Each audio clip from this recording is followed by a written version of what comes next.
Hello! You're listening to Those Crazy Weirdos. I'm Martine. And I'm Cameron. And welcome to a special Christmas edition, episode 43. Where did you bring those over here? Like 2 seconds ago. I did not notice. I know. I'm so you were oblivious. lost in your beached whale brain, as you put it. Oh, yeah, of course. I'm completely oblivious. I didn't even realize you had those. That's amazing. Yeah. It's episode 43, and it's being released on Christmas Eve, all things Christmas. Yes, that's correct. Yes. And the reason I had to, 43 isn't intrinsically a Christmas number. I know you're all thinking that, but I figured it out. Don't worry. 4 times 3 is 12. 12 days of Christmas. 12 is also December. Christmas happens in December. Yes. Boom. So it's actually perfectly planned. Yeah. All right. Glad we got that covered. Also, even more epic, 43 is prime. So Ooh, that's exciting. Christmas is a prime day of the year. It's unique. Yeah. It's Christmas Eve in particular is an awesome day. So that was my prime factorization section, because it's 1 times 43. Yeah. So it's like 1 out of 43. We've been on holiday, so we haven't actually recorded one of these in what feels like forever, even though to you it doesn't actually seem like that long, dear listener. I know. It's been like 3 weeks since we've recorded one. I know. It's been a long time. Yeah. So I am raring to go. Oh my goodness. Okay, that's a little scary. Okay, all right. Well, would you like to give us this week's periodic element? Yeah, so Cameron, sneak peek behind the curtain there, everyone. I'm sorry. Cameron looked at my phone screen. He was like, oh, is that the periodic table? Oh, yeah, it's that. And then he said it. So at least it'll be a surprise for you all, but it's not for him. He's a loser, we know. I'm sorry. Okay, I'm sorry. I don't actually remember learning about this one, but element number 43 is called technetium. Technetium? I don't know. Technetium. Yeah. Element 43. Its letters are TC, and apparently it's the lightest element whose isotopes are all radioactive. There you go. So, I mean, that's kind of crazy. I don't remember. I wonder if at all. Okay, whose isotopes are all radioactive is. That's like what it breaks down into, no? No, I thought isotopes is when you had like a negative or positive charge. I thought that was an ion. Oh, that is. Oh, what is an isotope? Gemini can help us. I think maybe what I used to know what it was. An isotope. Isotope. Each of 2 or more forms of the same element that contain equal number of protons but different number of neutrons in their nuclei, and hence differ in relative atomic mass but not in chemical properties. In particular, a radioactive form of an element. So it's a form of a chemical element with same protons, same number of protons, but a different number of neutrons. That's right. Interesting. So you have like those were a thing. This is like carbon-14 or uranium-238. C12 is a thing too. Isn't that carbon-12? Oh, but carbon is 12. Carbon-12 is normal. Is right. It's not. So that's the thing. Is when it says all isotopes, is like carbon-12, for example, is that an isotope?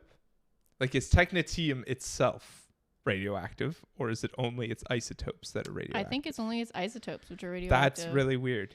Isn't something radioactive when it breaks down? Well, when it randomly decays.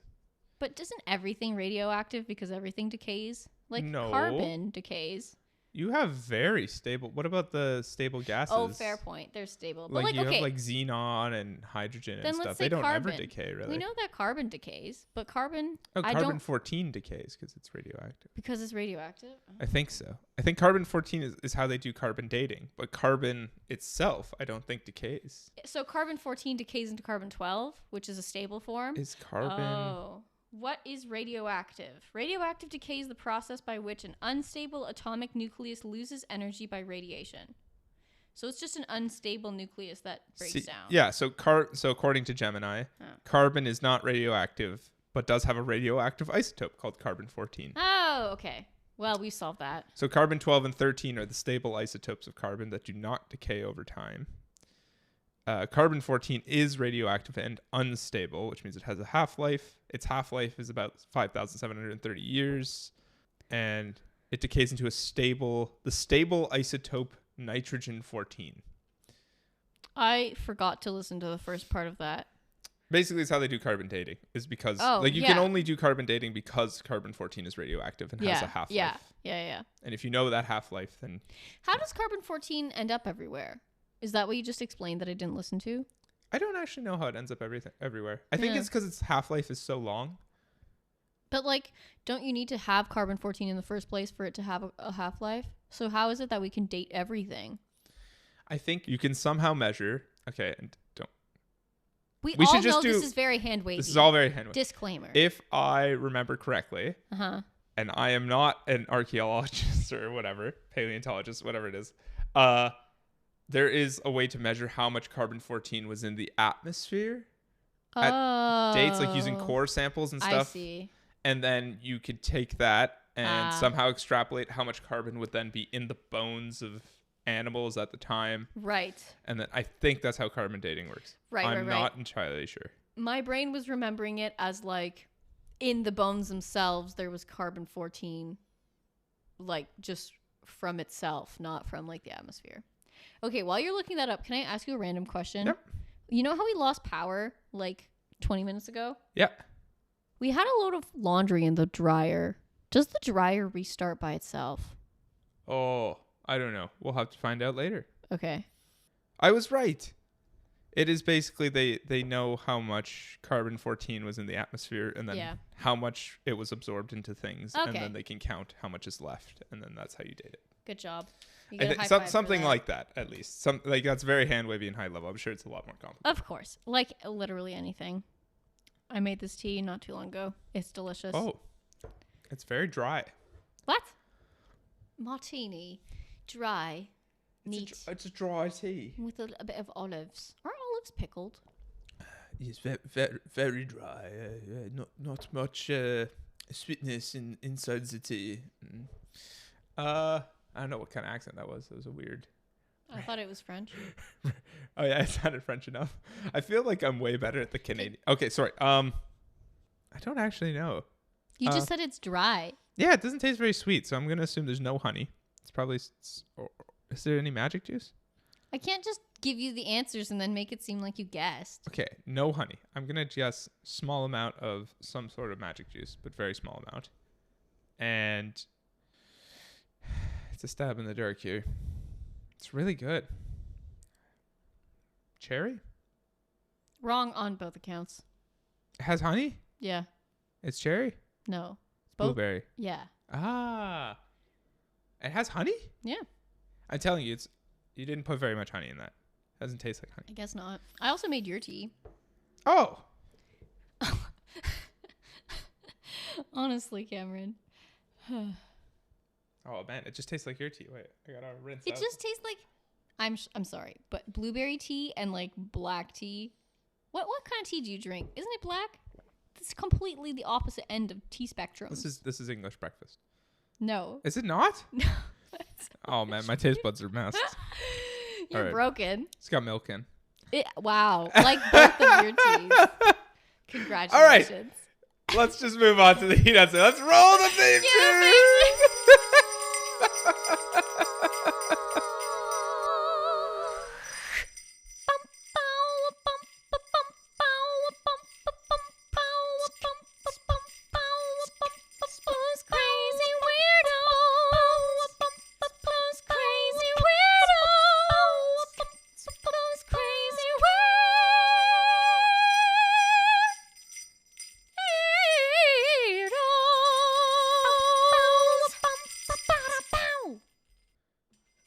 You don't say. Welcome to this special Christmas edition of the You Don't Say. Yes. Thank you. I will overuse that. Oh, I'm sorry, puppy. Oh, it's okay. I got him. And as we're doing a special Christmas edition, we will be doing a fact or fiction about anything related to this season. Christmas or the holidays, but yes, any of the holidays. We didn't give ourselves any limit.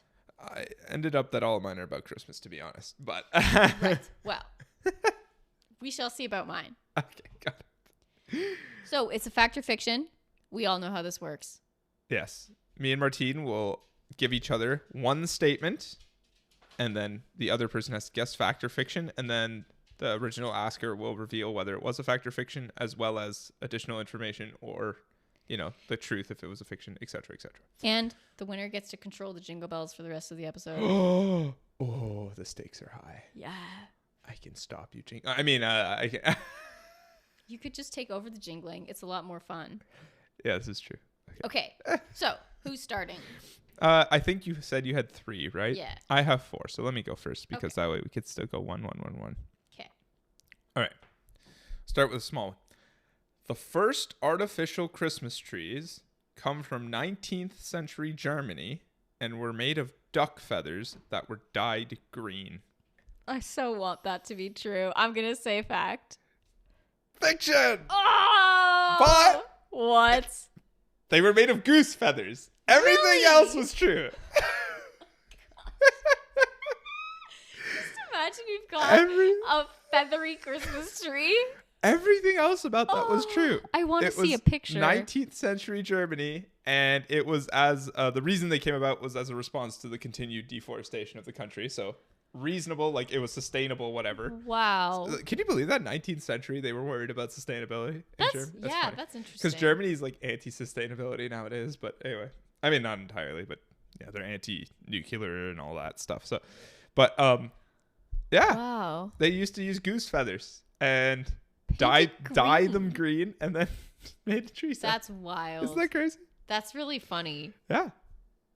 Right. One down, one to. Okay. I guess we I don't know. We'll not record who wins. It's okay. It's only a few of them. We'll remember. I lost that one. How upsetting. Okay. Here's mine. Tempus Jupitoris was a pagan celebration that was held after what we now know as Christmas, where people would like wallow in sadness and grieve for all the people they'd lost to the previous year. And if they grieved good enough, since Jupiter was the god of the sky and of thunder, he would protect their loved ones in heaven. Because he's also the god of war. Or the chief Fact. of the Roman deity pantheon. Law of order, whatever. No, it's fiction. Damn it. I knew. It's too specific. What was wrong? Yeah, fair enough. Jupiter is the god of all those things, though. I just invented Tempus Jupitoris, though. Oh, really? That whole thing? That's cool. The real truth behind this is Saturnalia was a festival. Saturn is the god of agriculture, and it was a winter solstice festival of ancient Rome. It went on for like a period. It wasn't like just a specific day, and it was... A few sources I saw said like December 17 to 24, like kind of the week before what we know as Christmas. And the Christmas day was called Brumalia in that time. And that day, social order was like completely reversed and slaves had like temporary freedom and stuff like that. Right. Okay. Isn't that what Boxing Day was about in Britain, where the servants got to eat with the masters and all that? Yeah, I think Brumalia, from what I read, sounds very a lot cool. like that.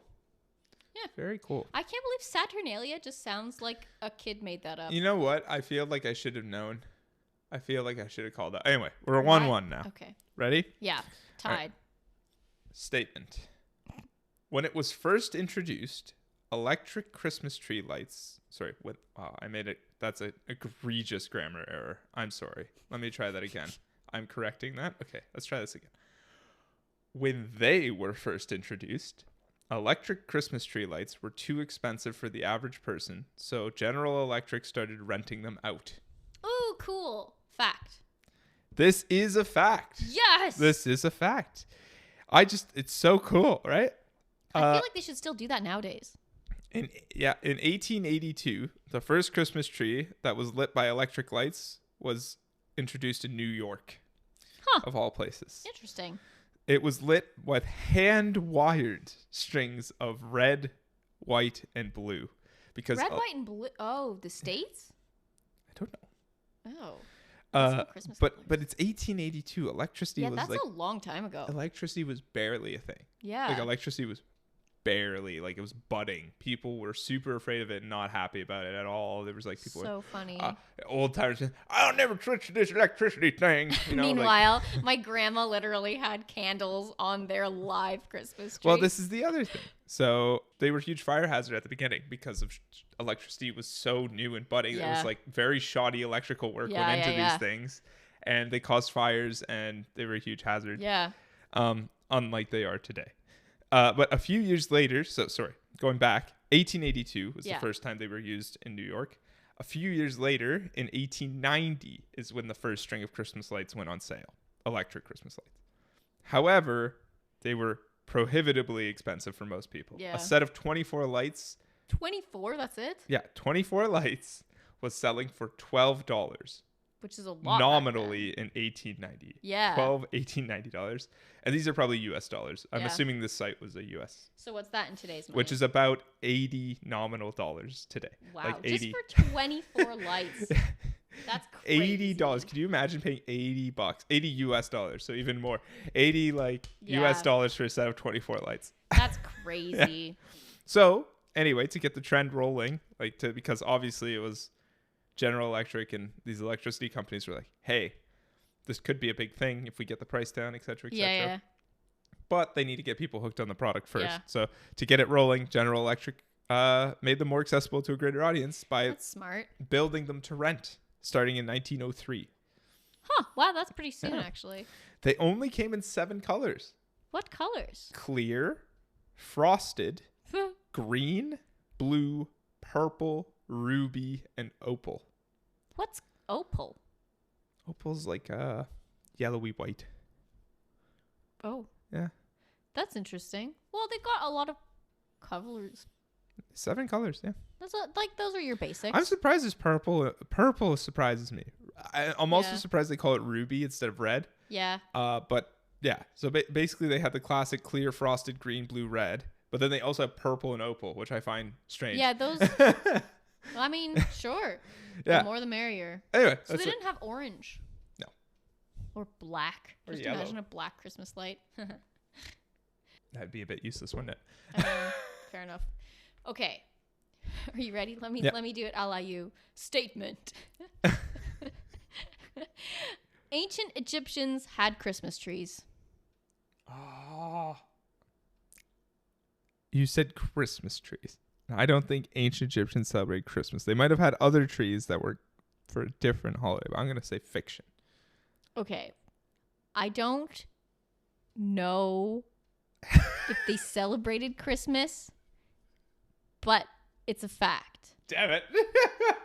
They had evergreens and wreaths and garlands made of that stuff during their winter solstice celebrations. Oh my God. Yeah. I'm going to lose. They represented eternal life because they were evergreens. Oh, that makes so much sense. Of course the ancient Egyptians did. Yeah. Oh my goodness. I know. The ancient Egyptians are such a mystery. See, I thought this was a reverse psychology thing where I was thinking, of course they did. The ancient Egyptians had everything. And I was like, no, she thinks that I think that they had everything. So she thinks I'll say yes. And then anyway, oh God. I mean, it might have come down to a fault of my choice of words, but... No, that's okay. That's fair enough. I mean, I would count that. I have another couple small facts under this. Oh, yeah. Apparently, the modern Christmas tree is thought to have come from Germany, which, no surprise there. No. And no surprise. Also, during Saturnalia, the Romans would hang metal ornaments that represented the gods on their trees outside their homes. Cool. Yeah. So it's just like slowly built up over time. Yeah, like a lot of what Christmas is now comes from Saturnalia. It's very pagan, yes. Yeah. Yes. All right. Ready? Yeah. Wait, so who's up? I got 1. You got 1, I got 0. Okay. Sorry. This one's a... Statement. Statement. Canada's oldest Christmas carol dates back to the 17th century. Canada's? Yes, I believe that. I'll say fact. Why? Because Samuel de Champlain founded Quebec in the 1600s. Oh, all right. Yes, it's a fact. Yes! I thought you think it's too old. No, man. I remember some of my history. Yes. Okay. So it is a fact. It's called the Huron Carol, and it's still performed to this day. Really? But it is a Canadian Christmas hymn and Canada's oldest Christmas song. It was probably written, I love that, probably written it's so in old. 1642 by Jean de Brébeuf, who was a Jesuit missionary at Sainte Marie among the Hurons in Canada. So Brébeuf, he wrote the original lyrics are written in the native language of the Huron/Wendat people. Oh, that's cool. Yeah. So the song's original Huron title is I'm not going to pronounce Jesus Ahatohina. Atonhia. Anyway, which translates to Jesus, he is born. Huh. Its melody is based on traditional French folk music. Like Je ne sais, I've never heard of this thing. Anyway. And then the well-known English lyrics were actually written in 1926. Oh, wow. So much later. Yeah.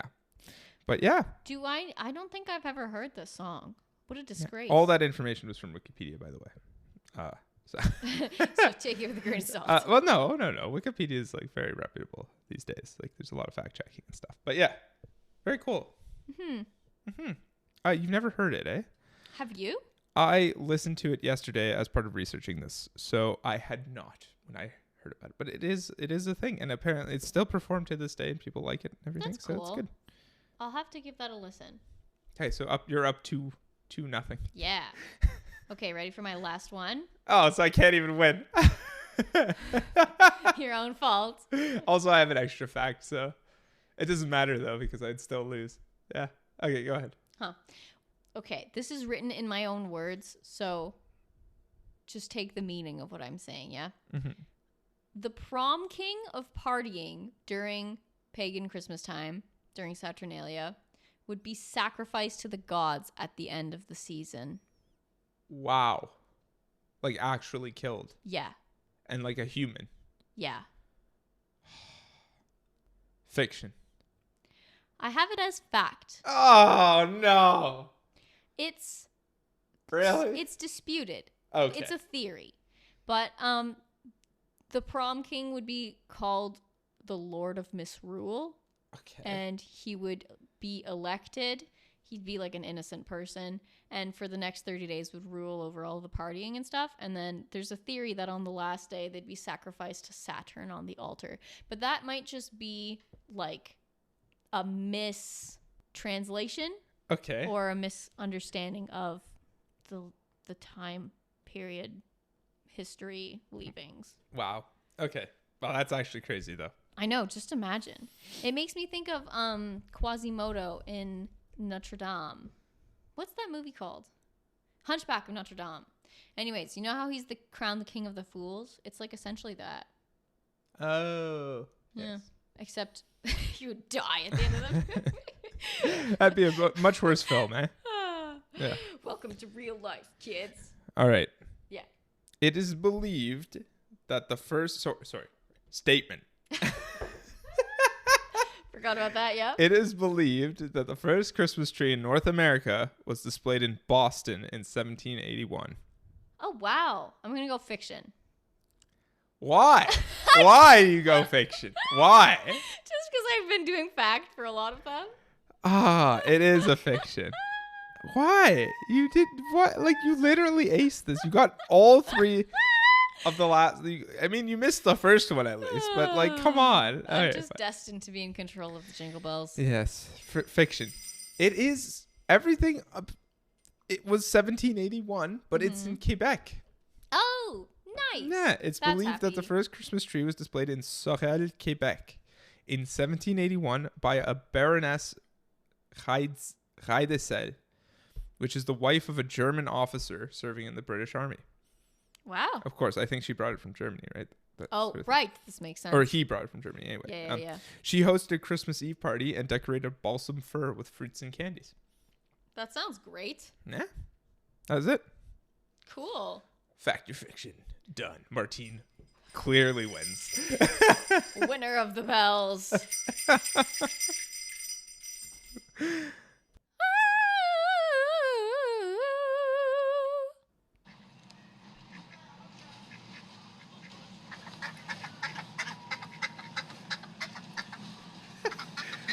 And now it's time for the quack question. This duck noise, everybody, was recorded by me and Martine at a Christmas market in Salzburg. Yes. That's right. That's the Christmas connection here. Yes. Boom. Dude, we actually recorded that duck sound. And it's one of the best duck sounds ever. I know. Every time we hear ducks now, we're hardwired to be like, the quack question. Yeah. So Exactly. We heard them quacking and we were like, we should record this for the quack question. Yes. So funny. Okay. So Sorry. we have that as a special treat. Where's the jingle bells? Oh, yeah, man. Yeah, there you go. Okay. All right, quack question. I'm Okay, assuming it's a Cameron. Christmassy one. Maybe Yes, not. Okay. It is. Okay. You need to add another reindeer to Santa's lineup. What are you calling it? Oh! You know, I just realized my cheerful earful isn't that Christmassy, but that's okay. We can just have the jingle bells in the background. Right. Okay.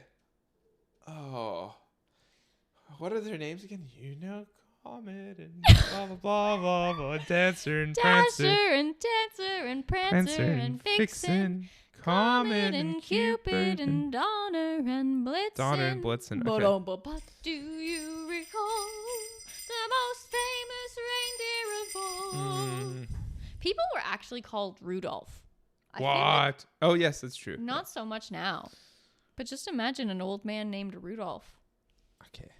Comet and Cupid, Donner and Blitzen. Are you looking at a list of the names? Yeah, because I need to make sure that it fits in the song. Oh, got it. But then how would you add it to the song? Prancer and Vixen, Comet and Cupid, Donner and Blitzen.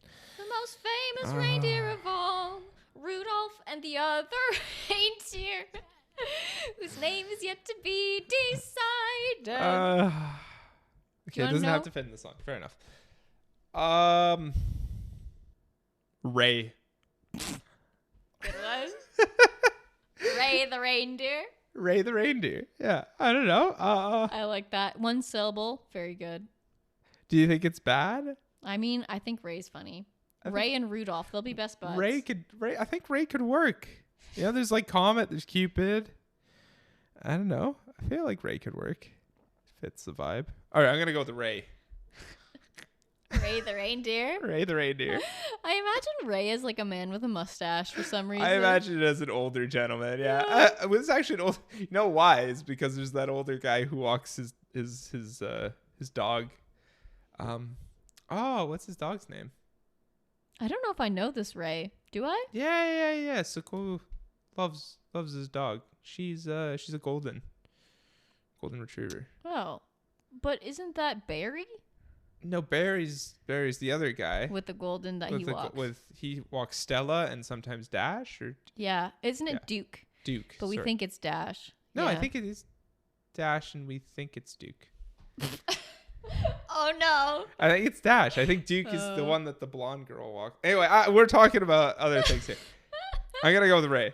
Okay, do you want to know my ideas? Yeah. My favorite one is Cranberry, Cranberry. Oh, that's great. but I don't think it would fit in the song very well, and it's a lot of syllables. Yeah. I just like the idea of it. I like the idea of it too.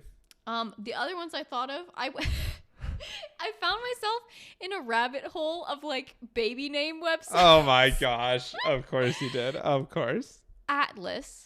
Oh, that's actually really good because Thank they're going you. around the globe and everything. Yeah. That's very Atlas apt. is named after the Titan who had to carry the world on his shoulders for the part he played in the War of the Titans, in case you're curious. And then when I was in that list of baby names inspired from Greek mythology or whatever, I also found the name Adrastos. Adrastos. Yes, which means, this is key, not inclined to run away. So, he might be a good fit for a reindeer. Apparently Adrastos was a mighty king of Argos. Oh my gosh. But yeah. Hey, Argos. Hey, there's I know it's the supermarket chain in the UK, isn't it? And Argos. Oh, maybe. Yeah, but it's Yeah. also a CI/CD pipeline software. Anyway. There's Argos Such CD. a nerd. Continuous deployment. Anyway, okay. Christmas! Reindeer!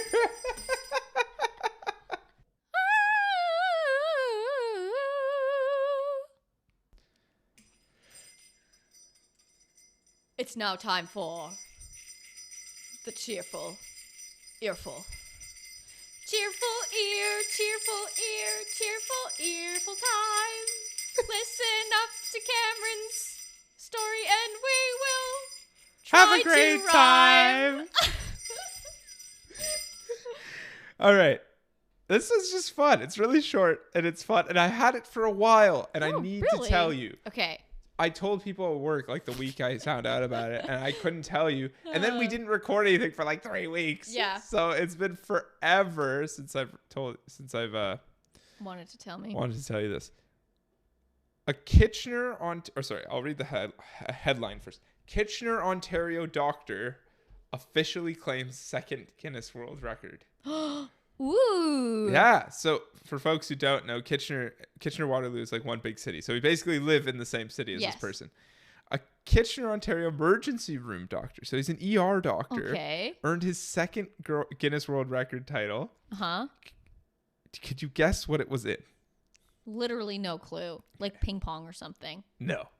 So he was certified. His name is Kasayar Farzam. Mm-hmm. And he made a successful attempt to claim the record for the most times to bench press his own body weight in 30 seconds. What? Yeah. So he's like a ripped doctor. Yeah, but he doesn't look that ripped. But there's a picture. He did it in there's only one picture of him with the bar. But yeah, he completed it at Lil's gym in Kitchener. Okay. And he weighed in at 201.8 pounds. Okay. And he cranked out 44 reps in 30 seconds. Holy cow. These are 201 pounds. Yeah. What? The gym Bench press? The gym staff were so confident in his ability that they had already installed a hook next to his first Guinness World Record plaque ahead of the official approval. He's an emergency room doctor at Grand River and St. Mary's. Dude. Which are two big hospitals in this city, for people who don't know. This is the one picture that they have of him. Wow. Go him. Go him, right?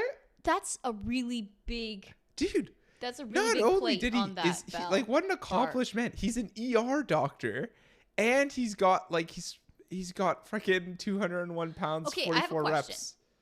You said it's his second world record. What's his first world record in? That's a good question. I don't actually know. They don't say in the article. Come on, people. I know. Reporting is not what it used to be, I tell you. I'm kidding. I wonder if it's something similar to that. It's been just over a year since... Oh, sorry. Just imagine you're an ER doctor and you're like seeing patients with like a stomach ache and like random issues, and like you've just got this crazy world record in your back pocket. Oh, it's the same one. So he beat his own world record? Yeah, he did 38 last time. And he did 44 this time? Yeah. Cameron, you should have saved that for episode 44. I'm telling you. Oh my gosh. That's funny. Wow. Wait. Oh no. Wait. He isn't new. He broke the Guinness World Record for the most weight bench pressed in 30 seconds by a man. Oh. Lifting 3,610 kilos. What? Say that again? So the most weight bench pressed in 30 seconds by a man, and he did 3,610 kilos, and he did it by completing 30 reps of 120 kilos. In 30 seconds. Yep, and that broke the old record by basically 2 reps. But then what he just did, that was still within the time limit of 30 seconds, wasn't it? Yeah. He did his own body weight this time, and way more than 30. But his own body weight is less than 120 kilos. His own body weight is 201 pounds. Sorry, I forgot that there's a difference. 120 kilos is 265 pounds. Okay, and he did 30 reps in 30 seconds, and that was... This guy's just really good at bench pressing, Yeah, he's just really good. Like, arguably the best in the world at that kind of bench pressing, eh? That's crazy. Arguably. He won the Guinness World Record for it. He is the best in the world at it, at that kind of bench pressing. That's so cool. That's awesome. I love that. It's good really cool. And he's an ER doctor. Like, dude, if I ever... Like, that is... What an accomplished man. What a good man. Yeah. Go him. Merry Christmas. Merry Christmas! Yes!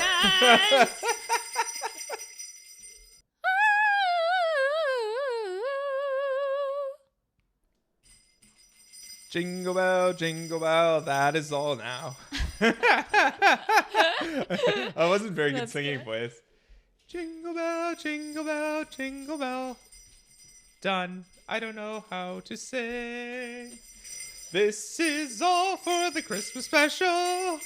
And we hope to see you. And we hope to talk to you next time. Have a good